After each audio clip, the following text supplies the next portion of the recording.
High বন্ধুরা, তো এখন আমি দোকান থেকে এলাম। এসে দেখো এদিকে দেখো ভাত বসিয়ে দিয়েছি। এই যে ভাত বসিয়েছি আর মাছ ভাজা বসিয়েছি। তো চালের যা দাম বেড়েছে আর ভাত খাওয়া যাবে না, সিমেন্ট বালি খেয়ে নেবো ভাবছি। 60 টাকা কিলো চাল, মানে মিনিকেট চাল। যে তাই দেখো চাল এনেছি।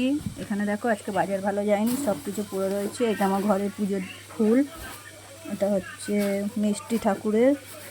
এই হচ্ছে বাড়িতে বাজার নিয়ে এসেছি। এত ফুল রয়েছে, বেচা কিনা হয়নি আজকে, বাজার খুব খারাপ। রেখে দিলাম। কি বাজার এনেছি চলো তোমাদের সাথে শেয়ার করি কি বাজার এনেছি। কি ভারী বাবা, সবজি বাজার এনেছি। এখানে একটা মোচা এনেছি, এখানে ভেন্ডি ধনে পাতা আছে, পটল,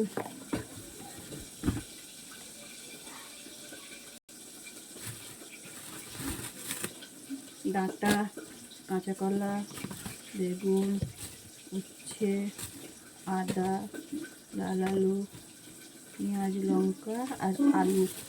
এই এনেছি সবজি বাজার। কি রান্না করবো দেখি চলো।